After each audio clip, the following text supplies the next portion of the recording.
O nosso grupo ficou responsável por falar sobre síndrome metabólica e eu vou começar falando sobre o que é e suas causas.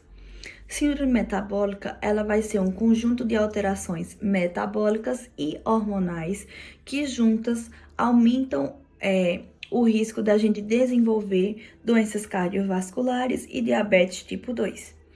Elas são diagnosticadas quando a gente apresenta pelo menos 3 dos seguintes fatores: pressão alta, triglicerídeos alto, glicose elevada no sangue, colesterol baixo e quando a gente apresenta um excesso de gordura na região abdominal. Esses fatores eles vão ter uma origem comum, que é quando a gente apresenta uma má alimentação, resistência à insulina, sedentarismo e um peso elevado, né? Ou seja, a gente mudar o nosso estilo de vida, como criando hábitos de fazer atividade física diariamente, ter uma alimentação equilibrada, cuidar do nosso peso corporal, são ações que vão diminuir o risco da gente desencadear doenças cardiovasculares ou diabetes tipo 2, ou também chegar a ter infartos ou AVC. A síndrome metabólica é uma condição caracterizada por um conjunto de fatores de risco e, quando presentes em conjuntos, eles aumentam significativamente o risco de desenvolver doenças cardiovasculares e também diabetes do tipo 2. Para o diagnóstico da síndrome metabólica, é necessária a presença de pelo menos 3 dos 5 seguintes critérios que estão na tabela. Um deles é a circunferência abdominal aumentada, sendo 102 centímetros a mais que isso ou igual nos homens e acima ou igual de 88 centímetros de circunferência abdominal em mulheres. A glicemia em jejum elevada, acima de 100 miligramas por decilitro. A pressão arterial elevada, acima de 135 a sistólica e 85 a diastólica. O triglicerídeo elevado, acima de 150 miligramas por decilitro. E o colesterol HDL baixo, que é o colesterol bom, abaixo de 40 em homens e abaixo de 50 miligramas por decilitro em mulheres. Como é feito o diagnóstico da síndrome metabólica? Ela é baseada em exames físicos e laboratoriais. No exame físico, irá ser feita a circunferência abdominal e a pressão arterial. A circunferência abdominal ela é um importante indicador, mesmo em pessoas aparentemente magras ou com peso adequado, pode ter gordura abdominal em excesso, então aumenta o risco metabólico. Exames de sangue em jejum, que aí serão avaliados os níveis de glicose, triglicerídeos e colesterol HDL, conhecido como colesterol bom. Esses exames eles ajudam a identificar alterações metabólicas que muitas vezes passam despercebidas até que surjam algumas complicações.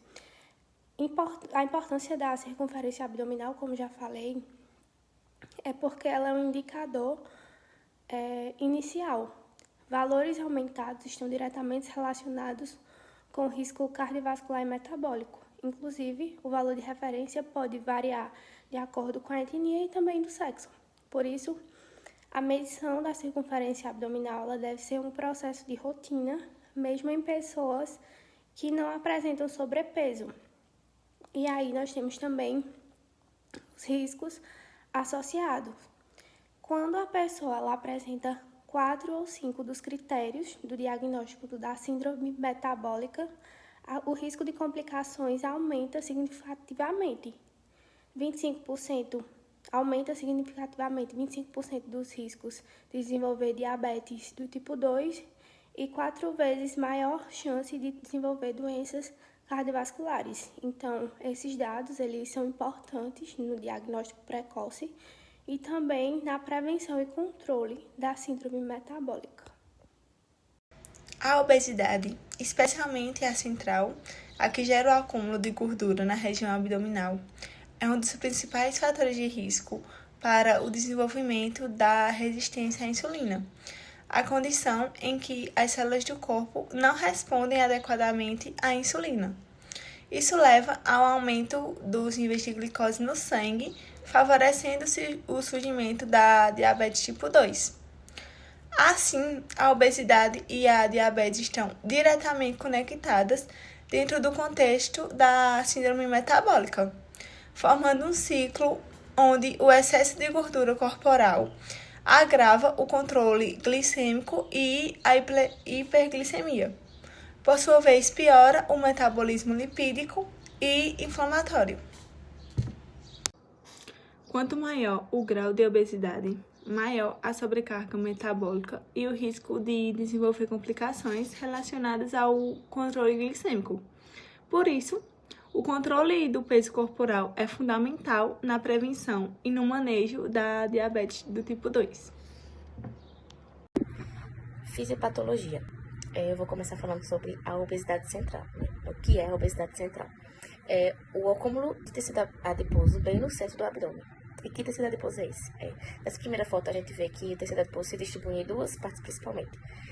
Uma no espaço subcutâneo, que é nessa parte mais superficial, aí da hipoderme, que é uma gordura que não é tão prejudicial, não é tão problemática. E tem a gordura que se desenvolve dentro do espaço abdominal, que fica próximo às vísceras, que é essa gordura que se chama de gordura visceral. É a gordura que é problemática, é a gordura que traz problemas, é uma gordura que tende a sofrer mais lipólise, ela inflama mais facilmente, e é essa gordura que gera problemas para o organismo, ela traz consequências sistêmicas e interfere na ação da insulina. Então, é com essa gordura que a gente tem que tomar cuidado. Então, sobre a segunda imagem, né? O tecido adiposo de um indivíduo magro, ou seja, um tecido adiposo que não se desenvolve muito, ele apresenta macrófagos do tipo 2, que são macrófagos tranquilos que não produzem muito problemas.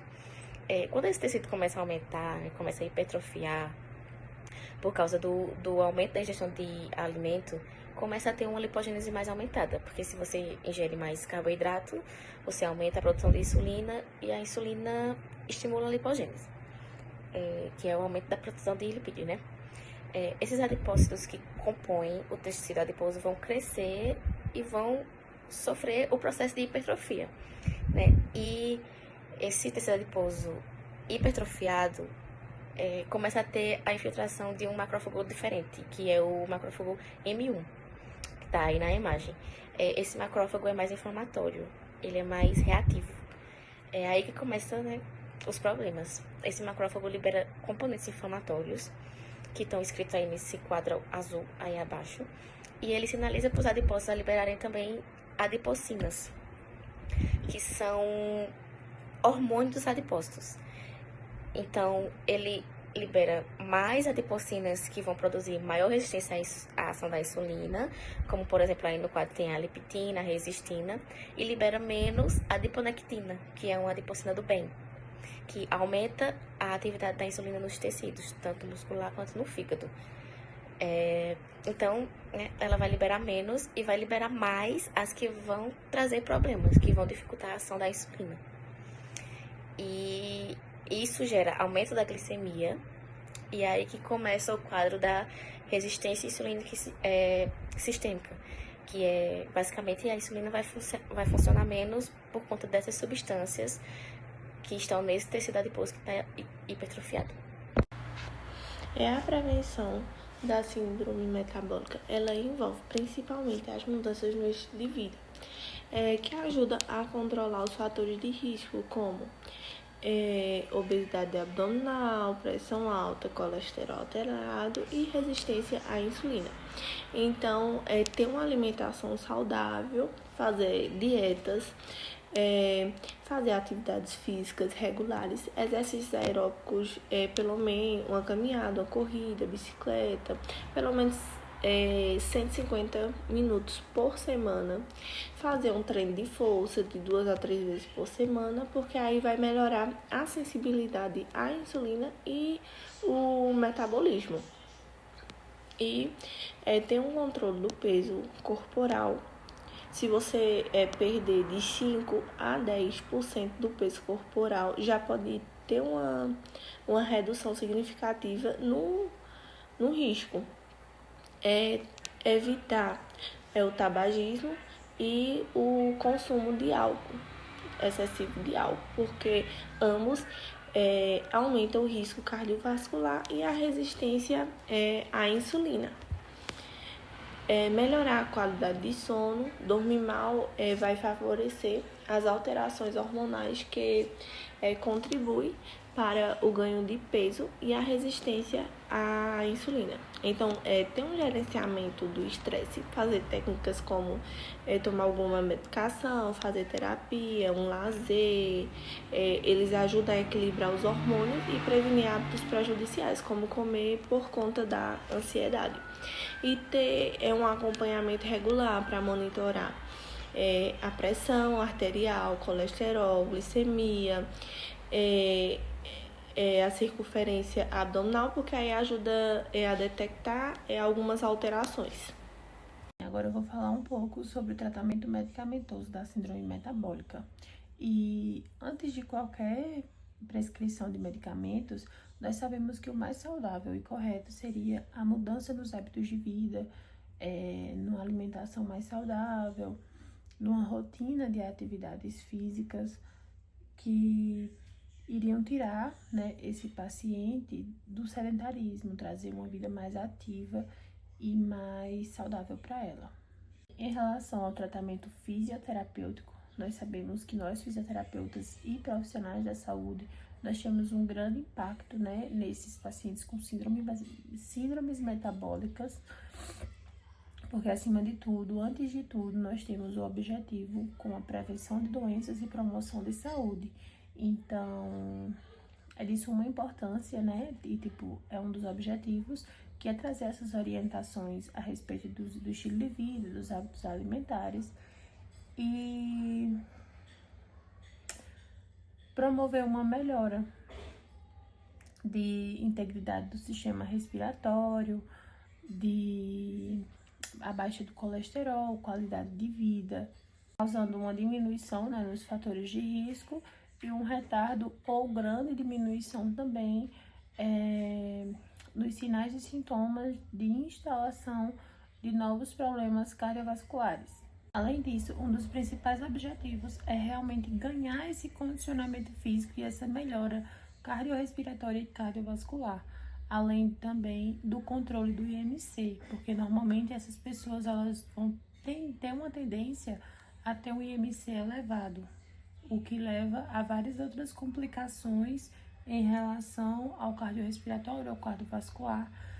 E é importante também que seja uma ação multidisciplinar, que seja uma ação de vários âmbitos, que o fisioterapeuta consiga fazer com que ele seja encaminhado para o nutricionista, e aí vai para o cardiovascular, e seja essa ligação entre profissionais da saúde para uma melhor qualidade de vida desse paciente. Nesses casos de pacientes com síndrome metabólica, nós, enquanto fisioterapeutas, vamos promover uma expansão pulmonar, né, ventilatória, exercícios aeróbicos, exercícios resistidos, exercícios de fortalecimento muscular, exercícios de expansão pulmonar também, né, dependendo do caso. Para alguns pode ser mais direcionado ao Pilates, que é uma prática física também, além de exercícios combinados ou sistêmicos, que aí vai ajudar esse paciente por completo, tanto na síndrome metabólica quanto na melhora da qualidade de vida e de atividades diárias dele.